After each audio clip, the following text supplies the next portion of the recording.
요한일서 말씀을 읽겠습니다. 요한일서 3장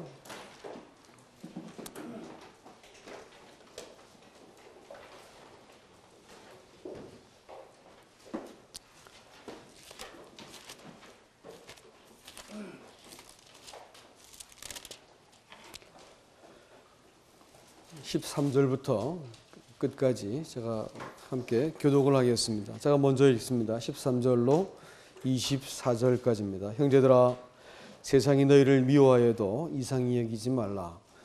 우리는 형제를 사랑함으로 사망에서 옮겨 생명으로 들어간 줄 알거니와 사랑하지 아니하는 자는 사망에 머물러 있느니라. 그 형제를 미워하는 자마다 살인하는 자니 살인하는 자마다 영생이 그 속에 거하지 아니하는 것을 너희가 아는 바라. 그가 우리를 위하여 목숨을 버리셨으니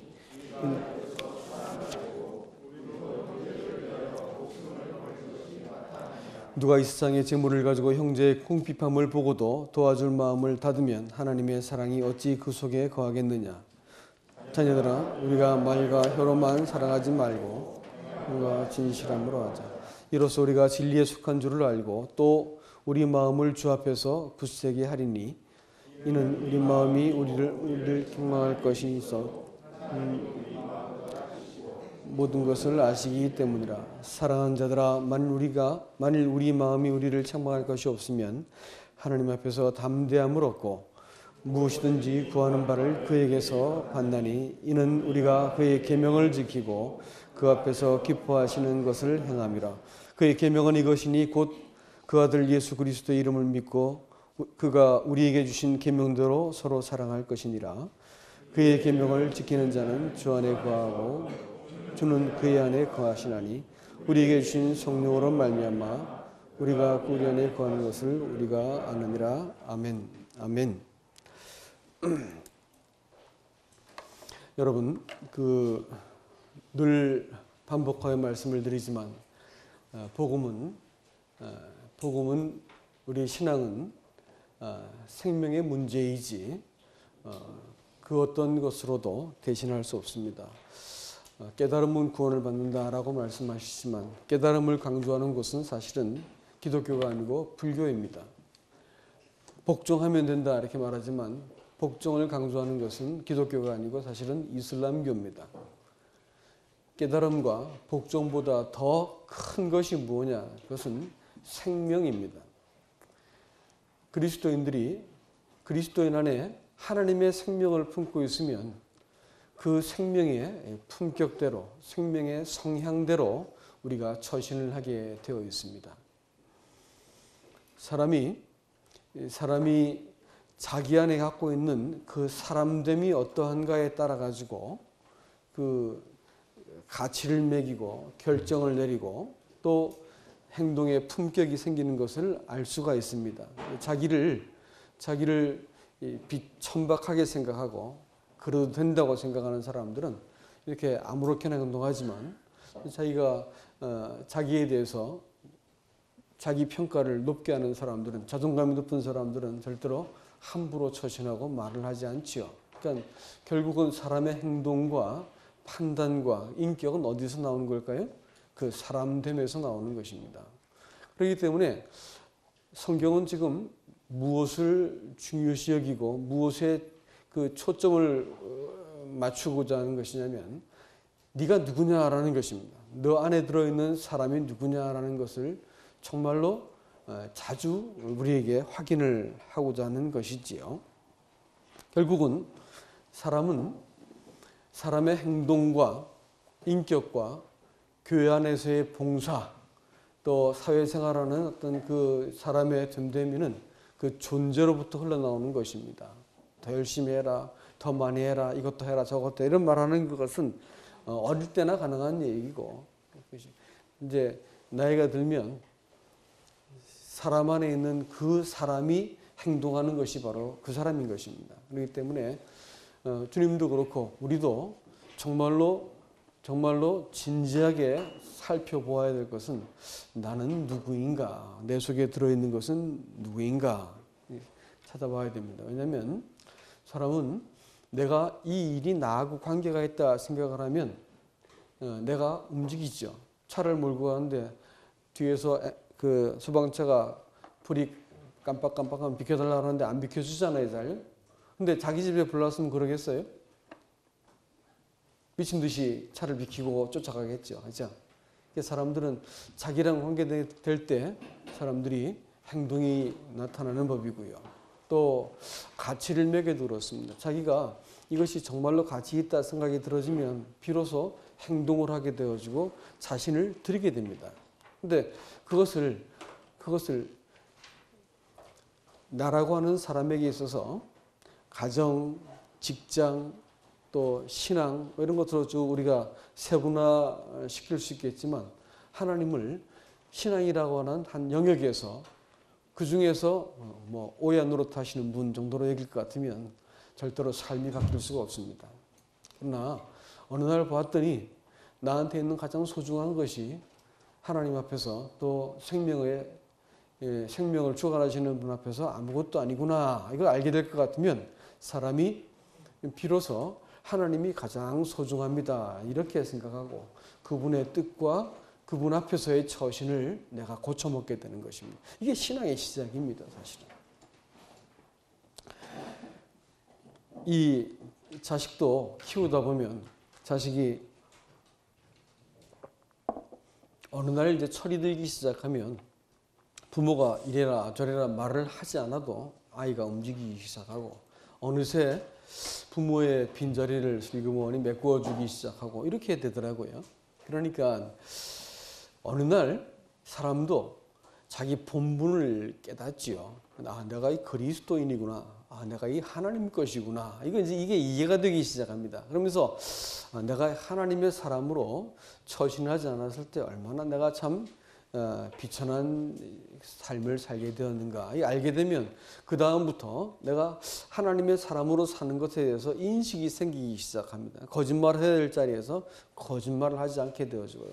아무렇게나 시간을 보내다가 내가 하나님의 시간을 함부로 쓸 수 없지 이렇게 하고 또 게임을 하는 친구도 내가 하나님의 것인지 내가 이 시간을 잘 들여서 하나님 앞에서 유용한 사람이 되어야 되지. 돈을 막 쓰다가도 나를 막 쓰다가도 이게 정당한가라는 것도 내가 생각해 보게 되고 이렇게 이제 하나님의 사람으로서 처신이 바뀌어가게 되는 것입니다.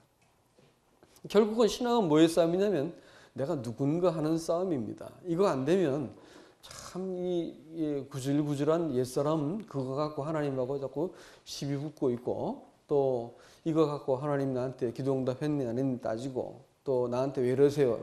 옛날 코미디가 그런 말 있지만 왜 나한테 왜 그러는 거야? 이랬다면서요. 나한테 왜 그러는 거야? 모든 사람을 자기와 상대로 놓고 나한테 해코지 하는 사람인지 잘해주는 사람인지만 중요하지 옳은 일인지 가치 있는 일인지 이런 건 중요한 게 아닌 거예요. 사실 인생을 코미디같이 삽니다. 네? 나한테 잘해주는 거냐 나한테 좋은 거냐 이래가지고 인생을 살고 있다는 거예요. 하나님이 생명이세요. 생명의 근본이시라고요. 근데 이 생명이 어떻게 나타나냐면 늘 반복해 말씀드리지만 두 가지로 나타나세요. 하나는 빛이고 또 하나는 사랑으로 나타나세요. 빛으로 나타나신다고 말씀하신 것은 다름 아닌 우리가 그 빛을 거절한 적이 있었기 때문에 빛으로 나타나셔가지고 우리를 하나님이 의로운 사람으로 만들어 가시기 위해서 빛으로 나타나세요. 그래서 하나님이 빛이신 것을 말씀하시고 나서 즉시로 뭐 하냐면 자백해라 이렇게 말했거든요. 죄를 자백해라는 거예요. 아니 용서 받았는데 뭘 또 자백을 해요. 이렇게 또 말씀하는 분 계세요. 근데 그리스도인들이 영원한 속죄를 깨닫고 죄 용서를 다 받아도 자백해야 됩니다. 왜 자백해야 되는지 아세요? 구원이라고 하는 것은 긴 과정을 두고 있는 것입니다. 우리가 죄인일 때 구원하셨기 때문에 이 죄성이라고 하는 것이 죽을 때까지 없어지는 것이 아니올시다. 없어진다고 말하는 사람은 이단이니까 즉시 피하십시오. 없어지지 않습니다. 죽을 때까지 참 초라하게 내가 하나님 앞에서 마음 못 지키면 금방 튀어나와가지고 아주 구질구질한 며느리 앞에서 형편없는 모습 보이고 자기 아내 앞에서 자식 앞에서 형편없는 모습 보일 수 있는 것이 이 사람이에요. 참 이해롭습니다. 그렇기 때문에 죽을 때까지 죄가 없어지지 않는 것이기 때문에 하나님은 우리한테 평생 살면서 자백이라는 걸 통해서 나 이런 인간이었습니다. 그러나 하나님께서 나를 용서하시고 받으신 것 때문에 제가 하나님께 섰군요. 이렇게 말하면서 자기를 돌이켜서 하나님이 나를 부르신 그 자리로 나를 딱 갖다 놓는 거예요. 그러면서 평생 하나님께서 뭘 인식시키세요? 하나님의 생명 안에 있구나 네가 라는 것을 우리에게 기억나게 하시려고 자백이라는 걸 주시죠. 그 다음에 이 하나님이 천지 만물을 말씀으로 지었다 했죠. 그렇기 때문에 생명도 말씀 안에 있어요. 생명이 유지되는 것도 말씀 때문에 유지되는 것이고 또 말씀 가지고 나중에 심판도 하세요. 그러니까 하나님의 말씀 곧 그 뜻과 도리라고 하는 것은 우리 삶 전부 자체입니다. 그리스도인이 이 하나님의 이 도리 안에 자기를 딱 갖다 놓지 못하면 이게 멋대로 돌아가 버려요. 멋대로. 그래가지고 신앙생활이 참 꼬이고 되는 게 없게 됩니다. 점점 어려움을 겪게 되고 잘 되면 이상한 집안이에요. 예수 믿었더니 무조건 잘 나가. 기도도 별로 안 하고 하나님 내가 경외도 하지 않는데 잘 나간다 하면 그건 여러분 틀림없이 내리막길입니다. 꼬다박히는. 그건 분명한 일이에요. 뭐 안 돼야 되는 거예요. 안 되면 사람이 돌아보고 이거 하나님 앞에서 자기를 살펴볼 수 있게 되기 때문에 하나님은 우리를 자기가 창조하신 그 도리, 하나님 마음속에 있는 그 뜻으로 우리를 돌리시기 위해서 부단히 우리 인생을 간섭하신단 말이에요. 그렇기 때문에 생명 어디에 있다고요? 말씀 안에 있는 것이기 때문에 우리는 나를 돌아보고 하나님께 돌이키는 일들이 신앙의 어떤 본질적인 것이 되게 될 것이다 라는 것입니다. 그리고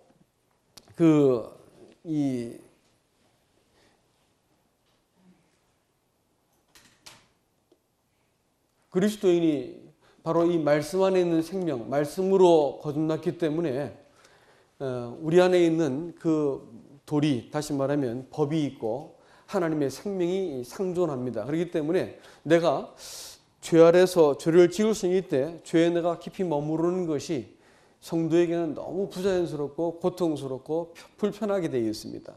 예수 믿고 구원받았다고 말하는 사람이 죄를 습관적으로 짓고 계속해서 이기적이고 계속해서 이 화를 잘 내고 계속해서 내가 이렇게 딴 사람보다 이렇게 욕심을 부리는 사람이다. 그건 좀 이상한 거죠. 그렇게 된다 할 것 같으면 그건 그 안에는 생명을 의심해 보는 것이 맞습니다. 그리스도인들은 그렇게 살 수가 없게 지어진 사람들이야. 그 도리가 들어왔기 때문에 그렇게 하면 고통이 오는 거예요. 속 시원하게 내가 막 말을 따다닥 해가지고 이겨먹었어. 그럼 행복해야 되는데 불편한 거예요, 마음속에. 이렇게 되게 되어 있습니다. 성도의 본성이 그렇게 바뀌게 되어 있어요. 이 죄를 범할 수 없는 씨가 들어왔기 때문에 성도는 계속해서 이기적일 수 없고 계속해서 죄를 지을 수 없고 계속해서 죄에 머물 수가 없는 존재라는 것을 여러분 기억하십시오. 이게 이제 지난 시간까지 한 말씀이고 오늘 말씀은 성도가 사랑하라고 말씀하고 있습니다. 사랑하는 그것이 왜냐하면 하나님의 본성이라서 그렇습니다. 하나님의 생명이 사람한테 나타나는 방식이 한 번은 빛으로 나타나시고 한 번은 뭐예요? 사랑으로 나타나세요. 그래가지고 이 사랑이 사람한테 어떻게 나타나냐면 자기를 내어주는 희생으로 나타났습니다. 그래서 오늘 본문에서는 그것을 뭐라고 말하고 있냐면 이 16절에 그가 우리를 위하여 목숨을 버리셨으니 우리가 이로써 사랑을 알고 우리도 형제를 위하여 목숨을 버리는 것이 마땅하니라 이렇게 되어 있죠. 하나님은 자신의 목숨을 내어버리심으로써 우리가 하나님의 사랑을 알게 만들어 놓으신 것입니다. 그래서 구원받았다 이렇게 말하는 것은 어느 날 하나님의 사랑이 사람을 사로잡았다라는 말입니다. 그러니까 이제 구원받았는데 이해하고 깨달았습니다 이렇게 말하면 구원이 조금 이상한 거고, 구원받았다 이렇게 말할 때 마음속에 하나님의 사랑이 나를 한번 사로잡은 적이 있었다라는 것을 우리가 고백할 수 있어야 되는 것입니다. 그리고 내가 지금 하나님을 사랑하게 되었다라는 것이 우리가 신앙 안에 있다라는 것에 대한 아주 분명한 반증이라고 하는 것입니다. 사실 죄성 때문에 왜 하나님이 자신을 사랑으로 나타내 보여주셔야 되냐면 죄성이라고 하는 자체가 그 사랑과는 정반대에 위치하고 있기 때문에 하나님께서 자신을 그렇게 드러내심으로써 사람 안에 사랑이 없다는 것을 보여주시고 사람으로 하여금 하나님을 의지해서 사랑할 수 있게 만드시기 위한 목적입니다. 자, 여러분, 먼저 사람은요, 범죄할 때부터 내가 잘못해서 죄를 지었기 때문에 자기가 생각할 때 잘한 것인데 그것이 나중에 죄가 되었기 때문에 사람은 그리고 돌이킨 적이 없습니다. 아담이 돌이킨 적이 없기 때문에 계속해서 사람 마음속에 내가 한 결정, 나 자신이 옳다라고 하는 것에 대해서 병적으로, 신념적으로, 종교적인 어떤 신념이 있다는 것입니다. 그렇기 때문에 사람은 내가 잘해야 된다. 잘해야지 저 사람들이 나를 좋아해 줄 것이고 잘해야지 하나님께 사랑을 받고 축복도 받을 것이다 라는 것에 대해서 거의 병적인 집착이 있습니다. 잘해야 된다는 거예요. 그래가지고 내가 잘못하면 저 사람들이 나를 미워하고 경멸할 것이다. 내가 잘하지 못하면 하나님께서 어떤 나한테 애가 아프다든지 무슨 병이 들고 사업이 망한다든지 그러면 내가 징벌받았다. 이렇게 하는 아주 나쁜 인과관계를 머릿속에 아주 깊이 새겨놓고 있습니다. 이 사람이 이런 관계 속에서 하나님을 믿는다고 하는 것은 정말로 곤욕스러울 겁니다. 안 나오면 심판하시고 나한테 저주하시고 나한테 어려움을 주시는 분이고 나와서 잘하고 섬기면 복 주신다. 이렇게 할 것 같으면 예수 믿는 것은 참 구질구질한 일이 되고 맙니다. 신앙생활이라는 것은 참 수고롭고 피곤한 일이 될 겁니다. 성경은 그렇게 말을 하고 있지 않다는 것이죠. 이 잘해야 인정받는 관계다 이렇게 말할 것 같으면 사람은 계속해서 내가 잘 되는 동안만 신앙을 유지하고 있는 것이고 또 사람들에 대해서 내가 잘해야만 사람들이 나를 좋아할 것이다 할 것 같으면 두 번 볼 거 없이 이 사람의 인간관계는 실패했을 겁니다. 생각해 보세요. 아침에 일어나는데 남편이 일어나기 전에 먼저 일어나서 화장을 싹 하고 있어. 남편이 올 때 화장 얼굴을 늘 보여줘야 된다 생각 같으면 그 얼마나 남편으로서도 불편하겠어요. 저 사람이 언제 나한테 해서 긴장을 풀고 나를 대할까 이렇게 알기 전까지는 관계가 설정이 안 되겠죠. 남들한테 뭔가 자꾸 선물을 줘야만 저 사람이 날 좋아할 것 같아. 뭐 어떻게 할까요? 선물 안 주면 나 안 좋아한다 이게. 그거 참 피곤한 게 아닌가 그거? 그죠? 내가 사람한테 뭐 저기 아첨하고 좋은 말을 자꾸 해주면 날 좋아한다. 그 어려운 얘기죠. 그렇죠? 내가 뭘 잘해서 좋은 관계 맺는 것하고 있는 그대로 좋아해 주는 사람하고 어떤 게 좋을까요? 더 말할 것도 없죠. 그렇죠? 있는 관계를 서로 받아들여 주는 것이 친구이고 그것이 좋은 관계입니다, 여러분. 그렇죠? 교회도 마찬가지고 하나님 관계가 특별히 그러합니다. 여러분, 어떤 사람이 딸을 저 좀 아래 지역에 사는 사람이 딸을 공부를 죽도록 시켜가지고 드디어 이제 서울에 있는 명문대학에 들어갔어요. 근데 10시까지는 들어와야 된다. 근데 아이가 좀 밥 먹고 대화 좀 하고 하려면 분위기 잡히면 10시인데 어떻게 가요? 그러니까 맨날 늦게 들어오는 거야. 그러니까 아버지하고 노장 싸우기 시작하는데 나중에는 아버지 보고 그냥 문을 팍 닫고 들어가 버리고 뭐 이제 딸하고 아버지 사이가 완전히 이렇게 의가 버렸어요. 그러고 나서 저 딸도 공부한다고 내가 얼마나 수고해가지고 저 학원 데려다 주느라고 새벽전 걸치고 밤늦게 내가 왔다 갔다 하면서 그 수고하고 했는데 저기 지금 딸하고 연소가 돼버린 거야. 그러면서 알게 되는 것이 내가 잘못 키웠다 생각이 드는 거죠. 뭐냐면 야 내가 나하고 말이 통하고 내 마음 알아주고 순종하는 딸이면 참 좋겠는데 그런 딸은 없어지고 저 좋은 대학은 갔지만 저 왼수 같은 딸이 나한테 있는 거야. 그래가지고 그러면서 이제 하나님 마음을 생각해 보니까 하나님과 어떤 사람을 원하실까 생각했더니 순종하는 자식을 원한다고 알게 됐어요. 예? 내가 뭘 잘해서 하나님께 날 사랑하는 게 아니고 순종하고 아버지 마음 알아주는 그 사람 되기 원하는 거구나 하면서 신앙이 철들었다는 간증을 그렇게 하더란 말이죠. 신앙은 그런 거야. 예? 하나님 마음을 사람이 이해하는 것입니다. 여러분, 가인이 한 일이 뭐냐면 성 쌓아놓고 이름을 자식 이름 에녹이라는 이름을 자식 낳고 이름을 에녹이라 지었는데 이름이 헌신이라는 뜻이에요. 자식한테 올인한 거죠. 그래가지고 성을 지었는데 성 이름까지도 에녹이었어. 그쯤 하면 요즘 강남에 있는 자녀 교육에 목숨 건 사람들보다 뺨치는 사람이죠. 자, 그런데 이렇게 열심히 이렇게 하는 이유가 뭐냐? 그건요, 자기 불안을 메우기 위한 것입니다. 내가 잘못되었다는 것을 극복하기 위해서 내가 자기 실현을 위해서 예? 자기 실현 성취를 위해서 인생을 막 다름질하는데 안 되니까 어떻게 해요? 자식한테 대를 물려서 너는 새끼야 무조건 의사 돼야 돼 해가지고 그냥 달달달 볶아 넌 법관 돼야 돼 달달달 볶아 돼가지고 하여튼 뭐 저 뭐야 그 성향은 무시해 버리고 너는 무조건 판사 돼야 돼 너는 무조건 의사 돼야 돼 대통령 되라 뭐 이래가지고 자식들을 볶아대기 시작하는데 자식이 어릴 때부터 아주 그냥 그 부모의 그 성화에 어릴 때부터 그냥 폭삭 늙어가지고 줄을 잡고 잡아당기면 나중에 줄이 다시 돌아오질 않죠. 고무줄이. 그런 것처럼 어느 날 이제 고등학교쯤 되니까 애가 반항하기 시작해. 공부하기 싫어하는 거야. 뭐 통제가 안 되는 이런 일들을 참 많이 봅니다. 이게 왜냐면 이건 죄성이에요. 자기가 불안하니까 자식한테 집착을 하는 거거든.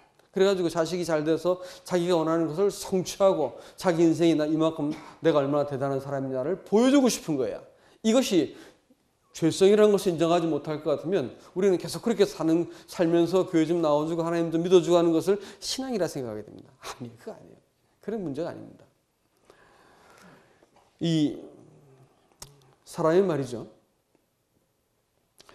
이 사람의 죄성의 다른 얼굴이 뭐냐면 자기 실현이라고 하는 것이 있고 또 하나는 보호 본능이라는 게 또 있습니다. 그래서 내가 나를 보호하기 위해서 얼마나 절절절 매는지 모릅니다. 사람을 사귀어도 그것이 부모가 되었든 자식이 되었든 배우자가 되었든 결국은 누구냐면 나 혼자야. 사람이 그렇습니다. 결국은 나 혼자인 거야. 그러니까 아내를 그렇게 한 발만 더 하면 낭떠러지 떨어지는 곳인데 밀어내가지고 제가 그랬어요. 이래가지고 그 쪼다 같은 아담이 그 아내를 내밀어 버렸잖아요. 그죠? 그래서 아내한테 책임을 전가시켜 버렸어요. 자기밖에 없는 거야 인생에. 그다음에 동생이 뭐 시비 걸었겠어요. 근데 얘기를 하는 도중에 그래도 하나님이 말씀하신 대로 해야지라고 원칙을 말하니까 저게 나를 무시했어 해가지고 동생을 죽여버립니다.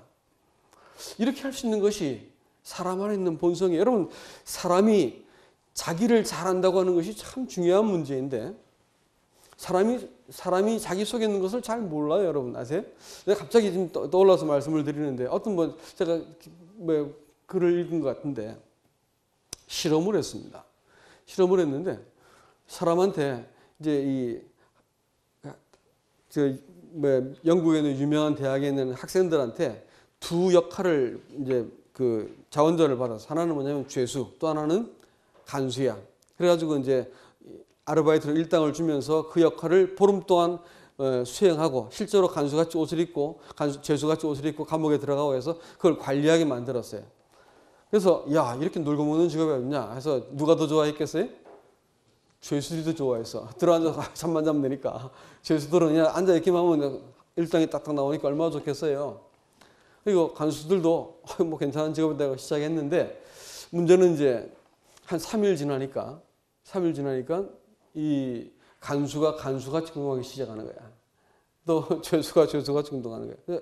한 일주일 지나니까 정신분열이 일어나기 시작하고 정체성에 혼돈이 시작하고 막 못 견뎌서 이렇게 이 의사의 진료를 받아야 될 상황이 벌어지기 시작해서 그 실험이 중단되었죠. 그러니까 일주일쯤 지나니까 간수가 포악해지기 시작한 거예요. 원칙을 세우고 간수답게 행동하기 시작하는데 아주 잔인한 방식으로 죄수들을 다루기 시작합니다. 또 다른 시험이 있었어요. 물론 이제 또 아르바이트생을 모았는데 뭐 하냐면 이 사람은 실험을 진행하는 사람이었어요. 거기는 이제 두 사람의 이 배우가 있었습니다. 한 사람은 죄수가 있었고 또 한 사람은 이제 그 간수로서 이 사람한테 지시를 하는 사람이었어.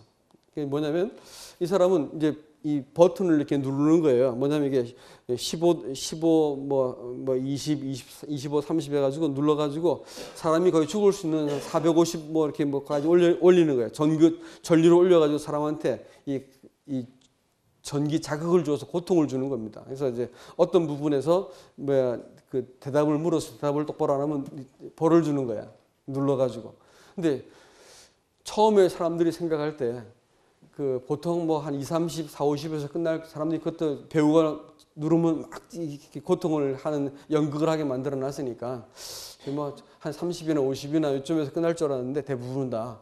그래서 한 450까지 누를 사람들은 뭐 한두 명 있을까? 10명 하면 한 명이나 있을까? 그 사람들이 생각할 때 한 2, 3% 생각했다는 거예요. 근데 몇 프로쯤 한지 아세요? 60%가 넘게 450까지 다 누르더라는 거예요. 사람이 죽을 수 있는 것인데 막 그냥 몸을 떨고 막 이렇게 막 사람이 그 고통 속에 막 쓰러져 가는데도 눌러버리는 거예요. 왜 그랬을까요? 자기한테 주어진 어떤 그 자기 역할에 대해서 자기 그래도 된다고 생각한 거죠.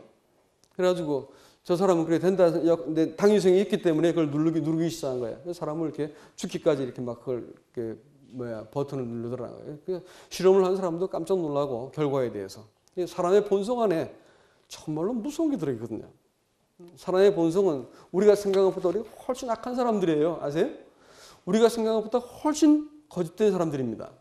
아십니까? 우리가 생각한 사람보다 훨씬 더 비열한 사람들이에요. 여러분 아세요? 그거? 우리 그런 사람들입니다. 근데 이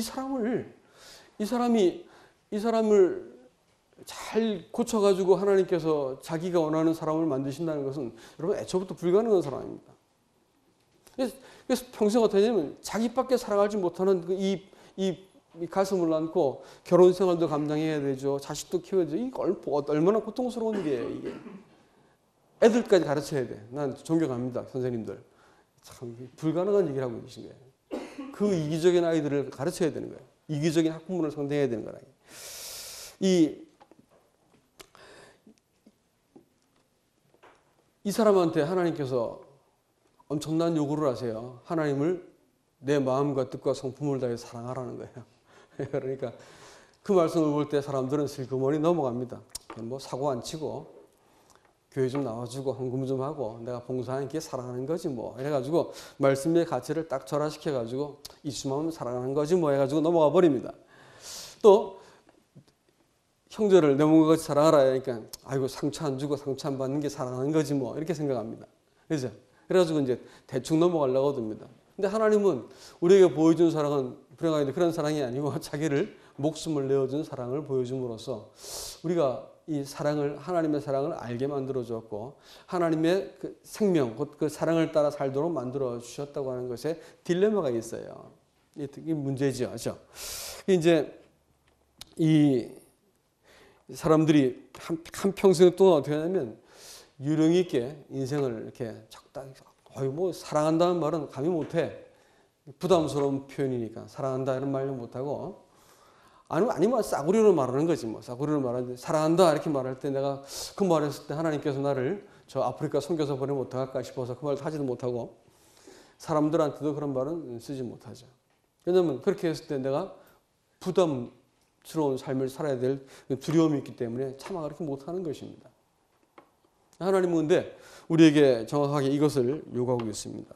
평생 동안 어떻게 하냐면 사람들에 대해서 사랑한다 하면 슬그머니 피하고 사랑해야 할 자리에서 내가 이렇게 또 슬그머니 피하고 이러면서 그 요래조래 요령이 있게 인생을 잘 피해 댕기고 살아왔어요. 나이를 먹었습니다. 그랬더니 누가 나를 보고 싶어하는 사람도 없고 찾아가야 할 사람도 없고 누가 나를 간절히 이렇게 내가 사랑하는 사람도 없고 내가 사랑해야 할 사람도 없고 이상한 사람이 되어가지고 나이가 먹고 늙어버리게 되었습니다. 평생 누구를 사랑한 적도 없고 누구로서 나 자신을 함부로 내어준 적이 없으니까 상대도 마찬가지지. 그렇게 할 필요를 느끼지 않는 것이에요.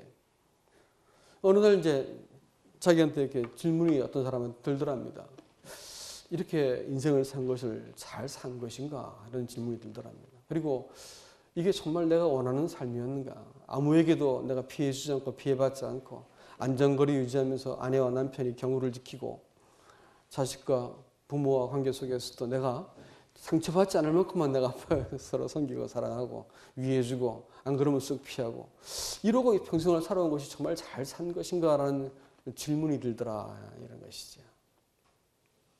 여러분 이 사람들이 죽을 때 한 유언들을 이렇게 제가 그래서 읽어본 적이 있었는데 되게 한 두 가지랍니다. 한 가지는 뭐냐면 내가 더 사랑하지 못한 것이 너무 가슴 아프다. 더 사랑하지 못한 것이 가슴 아프다. 이렇게. 또 하나는 내가 삶의 두려움, 죽을까봐 두려워가지고 삶이 깨질까봐 두려워가지고 내가 하지 못한 일 그것이 가슴 아프다. 여행 못 해보고 내가 직업 바꿔보지 못하고 내가 그 삶이 두려워가지고 죽기가 무서워가지고 내가 해보지 못한 일 못하고 죽은 것 억울하다. 뭐 이런 데 얘기가 되게 두 가지랍니다. 여러분, 이 하나님이 사람을 사랑한다 이렇게 말씀하셨을 때 그것은 자신의 전부를 이렇게 내어주어서 사람의 마음 굳은 이 죄로 인해서 굳게 이렇게 지키고 있는 사람 마음 속에 하나님이 마음의 어떤 금을 이렇게 금이 가게 만드시고 그 사이에 하나님의 사랑이 이렇게 마음 속에 들어오게 된 겁니다.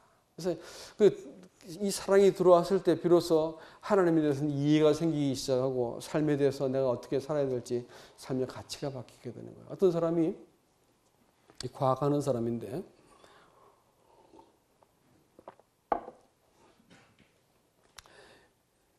이성과 교회 사이를 왔다 갔다 하면서 그냥 적당히 신앙을 잘 유지하고 또 과학과 믿음 안에서 왔다 갔다 하면서 그야말로 신앙을 지키던 사람이었습니다. 근데 사람은 점잖으니까 사람들이 칭찬을 많이 받고 또 교회도 봉사도 꽤 하고 했는데 그러나 늘 이 사이를 왔다 갔다 하는 사람이었어요. 어느 날 햇빛이 거득한 창가에 앉아 있는데 갑자기 눈물이 왈칵 나는 거라.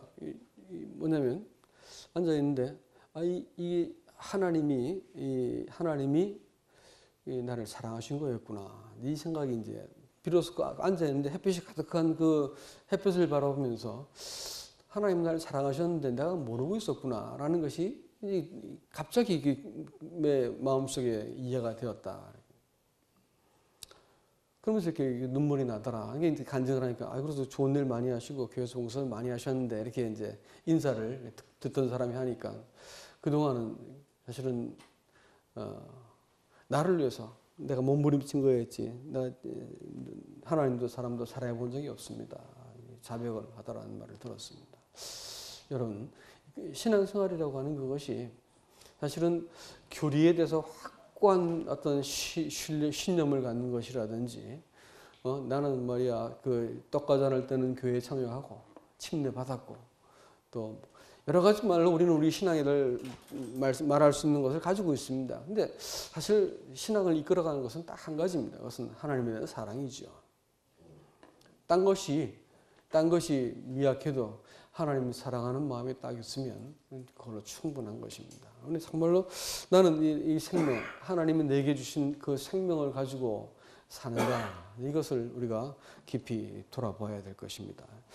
여러분, 이 사랑을 대체할 수 있는 것이 뭐냐면 자기의라고 말하는 것이에요. 내가 옳다고 믿는 바를 내 믿는 바 신념.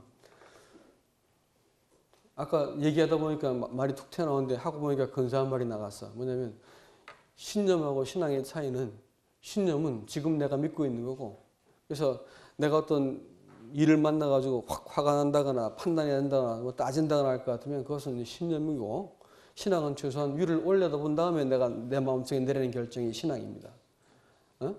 안 그러면 내가 화를 내는 것이 정당하고 내가 이렇게 처신하는 게 정당하다 생각하지만 위를 한번 올려다보고 났더니 내가 이러는 게 정당하지 않고 저 사람을 미워하는 것이 내가 정당하지 않다는 걸 알게 되면서 내 판단이 바뀌죠. 신앙은 위를 앙자가 우러러볼 때 앙자이기 때문에 위를 쳐다보고 나서 그 다음에 나를 바라보면 그건 신앙이 되는 것이고 신념은 내 마음속에 벌떡 떠오르는 지금 이제금자 밑에 마음 심자니까 이제 내 마음속에 벌떡 뜨는 것을 갖고 내가 따질 것 같으면 그건 신념이 되는 것입니다. 많은 사람들이 신념을 신앙이라 착각하는데 그렇지 않죠. 이게 종종 하나님의 사랑과 우리는 신념을 바꾸어서 자기 의를 가지고 얼마든지 생활을 잘하고 있다고 우리가 착각을 하고 있는 경우가 많이 있습니다. 그렇기 때문에 저놈이 틀렸고 내가 맞았다 생각하고 내가 이렇게 하는 것이 정당하다 생각하는데 그러나 그것 때문에 많은 사람이 고통을 받고 있다는 것도 여러분 기억하셔야 될 것입니다. 이 말씀이 사랑해야 된다라는 것이 계명이라고 하는 것이 오늘 본문 속에서 명시되어 있습니다. 계명이라고 말하는 것은 명령이라는 말이죠. 안 지키면 어떻게 돼요? 죽어요. 명령은 안 지키면 죽는 겁니다. 그리고 이 본문의 말씀은 점점 더 한 수를 더 뜨는데 너희가 하나님 안에 있지 않다. 하나님께 속한 사람이 아니다. 심지어는 너 살인한 자구나. 이렇게까지 말하면서 사랑하지 않은 사람이 하나님의 사람일 수 없다는 것을 아주 강조해서 이야기합니다. 왜 그런지는 앞에서 설명한 대로 우리는 우리가 아는 것처럼 훨씬 더 어떻게 했다고요? 포악한 사람들이고 잔인한 사람들이고 거짓된 사람들이고 아주 교활한 사람들입니다. 우리 그런 사람들이에요. 근데 이런 사람 속에서 사랑이 나가요? 아니에요. 나를 사랑하는 사람도 내가 사랑 다 못 돌려주는 것이 인생 아닌가? 자식들이 부모 사랑 알았다면 이렇게 하겠어요? 그렇지 않겠어요? 자식들이 부모 사랑 알았으면 이렇게 하겠냐고요? 그렇게 하지 않죠. 사랑을 받을지도 모르고 할지도 모르는 게 인생입니다. 이게 사람이에요. 나를 사랑하는 사람도 내가 사랑하지 못하는 게 사람인데 어떻게 원수를 사랑해요, 여러분? 가능한 얘기하고 있는 거예요? 성경이 무리한 부탁하고 있는 거예요. 부탁이 아니라 명령인데 이 가능한 얘기냔 말이에요. 여러분, 사랑은 그 자원, 그 사랑은 사람한테 있지 않습니다. 하나님께 있어요. 그러니까 사랑하라는 것은 명령을 전제로 한 하나님의 말씀 아니겠습니까? 그렇죠? 명령하시는 거예요. 그건 뭐냐면 사랑하려고 보면 나한테 사랑이 있어요, 없어요? 그런 거 없어요, 우리한테. 우리 그런 거 없다고. 남 죽이고 내가 살아야 되는 것이 인생인데 그런 게 어딨어요. 과장하고 보호하고 마땅히 사랑해야 될 사람도 사랑하지 못하고 자기밖에 사랑하지 못하는 게 인생인데 어떻게 사랑을 해? 안 되지 않습니까? 이걸 하나님 뭘 말씀하시냐면 사랑이 말이야 너한테 있는 게 아니라 나한테 있는 거야. 그분이 본질이세요. 그래서 내가 순종할 때 미워도 믿고 결심하고 이렇게 해도 내가 사랑을 표현하기 시작하고 말하기 시작할 때 하나님이 거기에 대해서 내 마음속에 있는 이 물꼬를 탁 여시면서 사랑을 주신다는 말씀입니다. 공급해 주겠다는 거예요. 여기 그 말씀 여기 이렇게 나와 있네요. 보시겠어요? 3장 거기서 이제 읽겠습니다. 20절 보시면 18절부터 읽을까요? 자녀들아 우리가 말과 혀로만 사랑하지 말고 행함과 진실함으로 사랑하자. 이로써 우리가 진리에 속한 줄 알고 또 우리 마음을 주 앞에서 굳세게 하리니 이는 우리 마음이 혹 우리를 책망할 일이 있어도 하나님은 우리 마음보다 크시고 모든 것을 아시기 때문이라. 사랑하는 자들아 만일 우리가 우리를 책망할 것이 없으면 하나님 앞에서 담대함을 얻고 무엇이든지 구하는 바를 그에게서 받나니 이는 우리가 그의 계명을 지키고 그 앞에서 기뻐하는 것을 행함이라. 여러분 이 말씀을 똑 잘라가지고 읽으면 이 말씀이 기도응답 잘 받는 비결로 들리게 됩니다. 그렇지만 문맥을 읽기 시작하면 그 말하고 있는 게 아니라 사랑 얘기하고 있는 거예요. 사랑을 어떻게 순종할 것 같으면 하나님이 우리 마음속에 거리낌을 제어하시고 하나님 향해서 담대함을 얻게 만들어주시고 동시에 사랑할 힘을 얻게 만드시는 겁니다. 구한 것을 얻는다 할 때 가장 안 되는 것이 뭐냐면 사람을 사랑하는 것이 제일 안 돼요. 그렇기 때문에 내가 사람을 사랑하는 것을 하나님으로부터 공급을 받는 것입니다. 내가 구한 것을 받는 것이에요. 내가 사람을 사랑하지 않은 채 안고 들어가면 뭐가 될까요? 그것은 앙금이 됩니다. 앙금이 되고 하나님 앞에서 반드시 거리낌이 되게 되어 있습니다. 구원이 무조건적이라고 말씀하지 마십시오. 주님 가르친 기도 속에서도 우리가 우리의 죄를 사하여 준 것 같이 라고 말씀했기 때문에 내가 누구를 용서하지 않는 마음을 갖고 만찬을 떼는 것은 하나님께서 그 사람을 반드시 병들게 하거나 죽이겠다고 말씀했습니다. 그것이 고린도전서 11장에 나타나는 말씀이고요.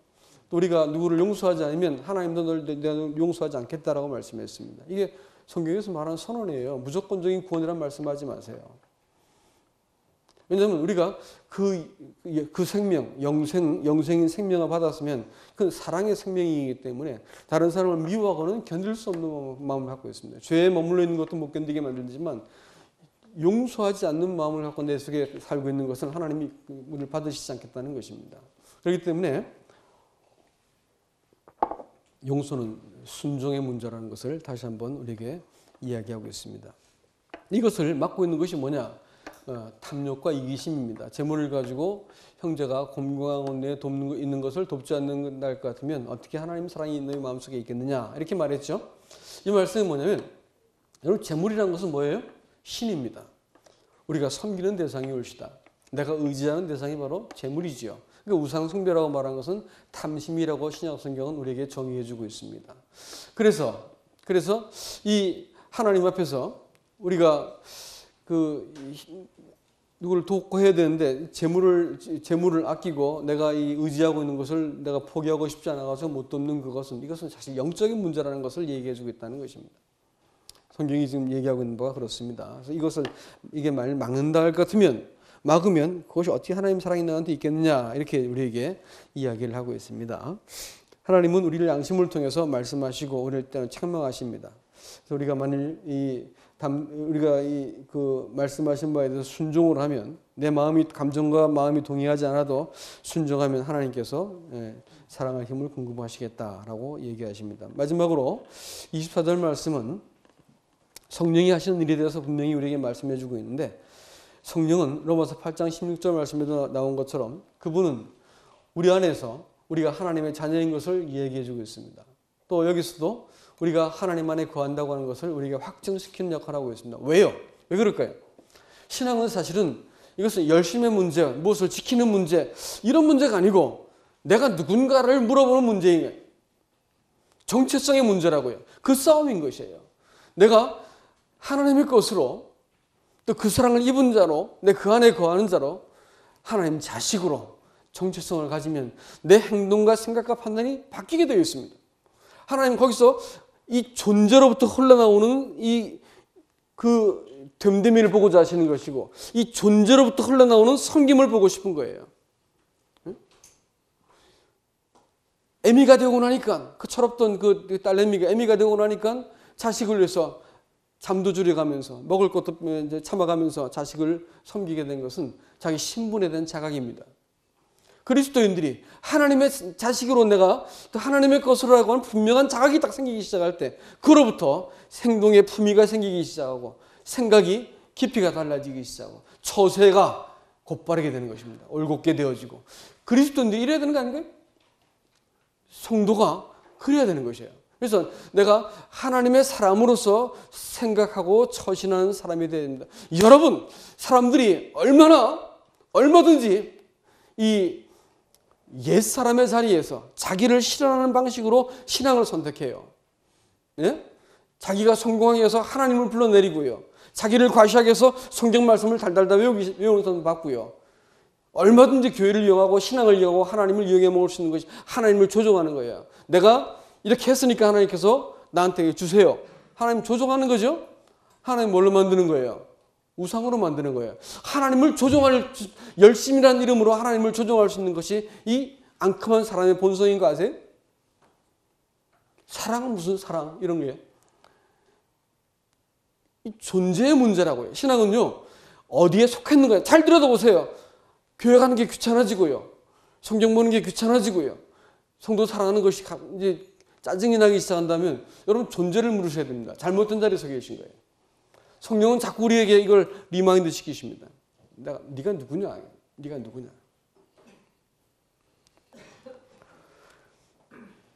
말씀을 맺겠습니다. 여러분, 이 민수기 우리 함께 공부하고 있는데, 민수기에서 인도자들에 대한 정의를 내려주는데, 인도자에 대한 정의는 다름이 아니고 형제의 수고에 대해서 자발적인 헌신을 한 사람이더라고요. 그러니까 힘겹게 장막을 지고 가는 사람들, 힘겹게 그 성전 기물을 나르는 사람들을 보면서 소와 수레를 바쳤다. 이거 시킨 것이 아니었었는데 그런 일을 했다 이게. 교회를 이렇게 들여다보면서 수고스러운 것을 내가 막아쓰고 형제의 수고들을 내가 돕고 하는 이런 마음을 가진 사람들. 신약적인 의미로 보면 빌립보 2장에서는 그 밖에 너희 사정을 진실히 알 자가 내게 없음이라 라고 말했습니다. 그러니까 일꾼들의 특징이 뭘까요? 다른 사람의 사정을 아는 사람들입니다. 또 어려움들을 헤아릴 수 있는 사람들이다. 이렇게 말하고 있습니다. 이게 안 되면 뭐예요? 기본적으로 자질이 안 된 겁니다. 얼마든지 사람들을 지배하기 위해서, 자기 사람들을 만들기 위해서 사람들에게 호의를 베풀 수가 있습니다. 그런 거 말고요. 또 하나는 모세가 안식일을 지켜야 되는데 갑자기 누가 집에 돌아가셨어. 그럼 시체를 만져야 돼, 안 만져야 돼? 만져야 되죠. 근데 그것 때문에 안식일을 지켜야 될 걸 못 지키게 되었어요. 그랬더니 하는 제기가 와가지고 부득이하게 안식일을 못 지키게 되는데 안식일 지키고 싶어요. 이렇게 말을 했습니다. 그 어떻게? 안 돼 임마. 이렇게 말하지 않고 그래 다음에 하자. 이렇게도 말하지 않았습니다. 뭐라 했겠어요? 모세가 뭐라고 말했겠어요? 나 모세의 말을 이렇게 민수기 9장 읽는데 마음에 다 감동이 오더라고요.